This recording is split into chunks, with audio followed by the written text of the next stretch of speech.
Histoire prise sur la page de Wolf Noir, la maison hantée. Bonsoir Wolf, je me nomme Aïcha et ce que je vais vous raconter remonte à quand j'avais 12 ans. Je vivais avec ma mère, mon père, mon petit frère qui était encore bébé.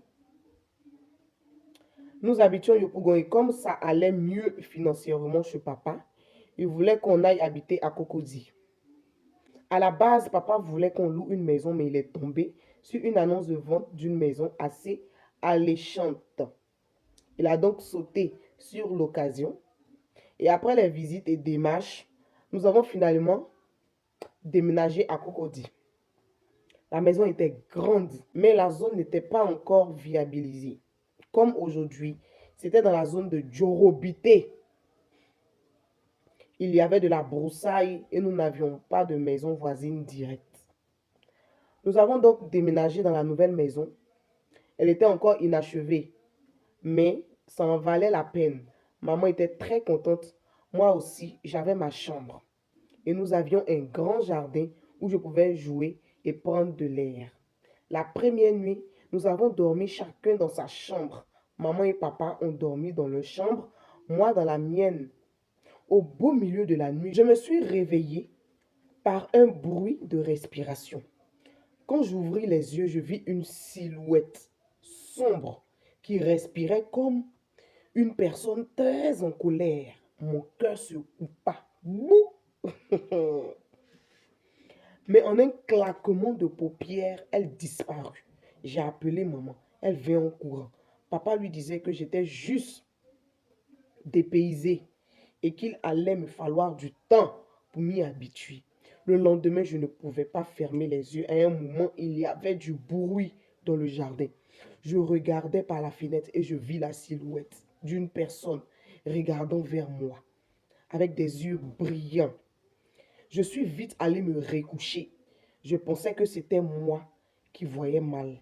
Après, je me suis relevé pour aller regarder de nouveau, mais il n'y avait rien. Après cet épisode, durant 2 semaines, tout était calme. Nous avions désormais une servante. Elle était très gentille et elle prenait grand soin de nous. Une nuit, pendant qu'elle lavait les assiettes et que nous tous étions couchés, elle cria de peur dans la cuisine. Nous sommes tous sortis pour voir ce qui se passait. Elle pleurait à chaudes larmes. Papa et maman lui demandaient ce qui n'allait pas. Elle nous dit qu'il y avait un monsieur qui avait touché son dos et qu'il sentait très mauvais, comme une souris morte. Papa prit son gourdin et inspecta toute la maison. Puis le lendemain, papa prit un gardien. 2 semaines passaient et personne n'était tranquille dans la maison.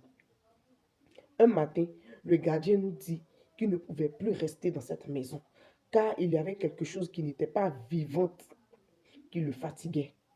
Papa ne comprenant rien, demanda un autre gardien qui remplaça l'autre. Les jours passaient et nous étions assez tranquilles. Un jour, papa devait partir en voyage sur Bassam. Il y avait une réunion avec son boss là-bas. C'est ainsi que papa partit. La nuit tomba et j'étais avec la servante et mon petit frère, encore petit. Durant la nuit, mon petit frère se mit à pleurer fortement. Notre servante tenta de le calmer. En vain, il refusa et criait plus fort. Maman vint dans notre chambre subitement. Le courant se coupa et toute la maison fut dans le noir. Pourtant, les lampadaires du dehors étaient tous allumés. D'un coup, la porte de la chambre s'ouvrit et devant la porte se tenait un monsieur avec les yeux lumineux, avec une odeur de pourriture insupportable. Nous tous voulu crier, mais aucune voix ne sortait. Nous étions terrifiés. Seul mon petit frère encore bébé pouvait crier et pleurer. Il ne faisait que s'approcher de nous petit à petit. Et c'est là que papa cria, Seigneur, de par la fenêtre avec une torche à la main et la silhouette disparut. Papa rentra et nous serra fort. Le gardien avait fui. Papa nous expliqua que depuis Bassam, il ne sait pas pourquoi, mais il n'était pas tranquille. Et qu'il devait dormir à Bassam, mais il a préféré rentrer la même nuit. Papa demanda la permission aux voisins qui étaient un peu loin de nous pour qu'on puisse dormir chez lui le temps que le matin arrive. Et c'est lui qui nous informa que la maison appartenait à un monsieur qui vivait en France et qui était rentré pour rester définitivement ici au pays. Et que le frère du monsieur l'aurait empoisonné et que le monsieur est mort après cette rentrée, après être rentré à la maison. Son corps aurait été découvert 10 jours plus tard en décomposition. Après sa mort, son frère prit la maison, mais lui aussi était tourmenté par le monsieur et tomba malade jusqu'à avouer que c'était lui qui l'avait tué, puis mourut aussi. C'est ainsi que beaucoup de personnes voulant acheter la maison ou la louer furent tourmentées et persécutées dans la maison. Selon le voisin, l'âme de la personne n'aurait pas quitté la maison et erre dans les environs de la maison. Voilà pourquoi les parents du monsieur avaient bradé la maison. Le lendemain, papa remit la maison en vente et chercha une autre maison rapidement. Nous avons déménagé express illico avant que la nuit ne tombe sur nous. Aujourd'hui, je peux croire que ce que tu n'as jamais vu ou vécu ne dit pas que ça n'existe pas. Si Dieu, qu'on ne voit pas, existe, alors d'autres choses paranormales peuvent exister. Priez beaucoup et sachez qu'il y a autre chose après la mort. En tout cas, moi je suis convaincu. Dieu nous garde. Famille, vous qui habitez vers Nouveau Chu là, est-ce qu'il n'y a pas quelqu'un qui vit même dans la maison là-bas? Ça, c'est une parenthèse. Vous vous souvenez, j'avais fait une vidéo parlant des hôtels, résidences et tout. Et quelqu'un même avait commenté pour dire que ce n'était pas seulement que dans les hôtels, mais ça existait aussi dans les maisons même qu'on loue, dans les maisons qu'on achète, même les terrains qu'on achète. Effectivement, je ne voulais pas en parler parce que l'autre vidéo là, ce n'était pas le sujet. L'autre vidéo là, je parlais uniquement que des résidences, hôtels et appartements meublés en location. Mais voici ce que je viens de lire. Ne pensez pas que ça n'existe pas, ou ne pensez pas que c'est du mensonge, ça existe. Il y a des terrains, qu'on achète et puis on construit dessus. Là. Quand on finit de construire, nous-mêmes on est dans la maison et puis on n'est pas en paix.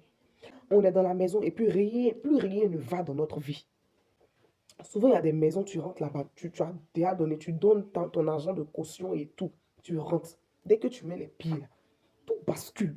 Tes affaires, ouah, tout bascule. Tu ne connais pas la base de cette maison. Tu ne connais pas les fondements de cette maison. Tu ne connais pas. Même ce que le propriétaire a fait sur le terrain avant que toi, tu ne viennes acheter là, tu ne sais pas. Ce qui s'est passé dans la maison, tu ne sais pas. Maison, tu t'en vas louer. Tu ne sais pas qui louait avant toi. Ce que la personne faisait. La vidéo prochaine, là, je vais vous parler de l'expérience d'une artiste gospel. De son témoignage, de ce qu'elle a vécu lorsqu'elle cherchait une maison. Pour ne pas rendre cette vidéo-là très longue. Donc, je vais vous parler de ça dans une autre vidéo. Il y a des sacrifices que les gens font sur le terrain avant de construire. Sur les terrains même qu'ils mettent en vente. Donc, quand tu as ta maison comme ça, il faut prier d'abord. Consacre la maison. Et puis, tu demandes à Dieu si tu peux y rester, si tu peux y vivre. Forcément, le Seigneur va te répondre. Certainement, il le fera. On ne rentre pas comme ça dans la maison. C'est comme toute chose que tu veux faire au fait. En toute chose là, il faut consulter Dieu, il faut prier. Voilà. Maison hantée. Pour eux, ils sont tombés sur une belle opportunité comme ça. Ils ont saisi ça comme ça. Peut-être ils ont dit même, caillade maison comme ça. Grande villa. Peut-être à combien? 15 millions ou bien 10 millions. Ils ont pris, ils ont acheté en même temps. Belle occasion. Pisse d'ailleurs. Mais quand tu prends comme ça, là, il faut prier. Ou bien envoyer un guide spirituel pour prier, pour oindre la maison. Maintenant, si il y a des trucs qui ont été faits dans la maison, le Seigneur est capable de révéler cela à son serviteur. Et l'homme de Dieu te dira. Ou bien à toi-même, il va te révéler ça. Prions, famille, faisons très attention. En toutes choses, là, demandons l'approbation du Saint-Esprit, demandons l'approbation du Seigneur. On ne se lève pas comme ça pour faire quelque chose. On ne se lève pas comme ça pour aller habiter dans une maison. Ce n'est pas possible. Il y a des maisons, tu rentres dedans là. ton mariage se gâte, ton foyer se gâte, tes affaires se gâtent, tes enfants deviennent bizarres. Consultons le Seigneur avant toute autre chose. N'oublions pas de nous abonner à la page Solidarité chrétienne humanitaire. Et puis, comme je l'ai dit là, tu peux envoyer 1000 francs, 2000, 5000, 20 000, 30 000, 50 000, 100 000. Tu peux apporter ça pour sauver une vie, pour sauver une personne, deux personnes, des personnes qui vivent avec le VIH-Sida. Que le Seigneur nous bénisse. Shalom, que Dieu te bénisse. Confie tes projets à l'Éternel. La Bible dit dans le livre de Proverbes chapitre 16, le verset 1, « Recommande tes œuvres à l'Éternel et tes projets réussiront. » En tant qu'enfant de Dieu, tu peux avoir plusieurs projets.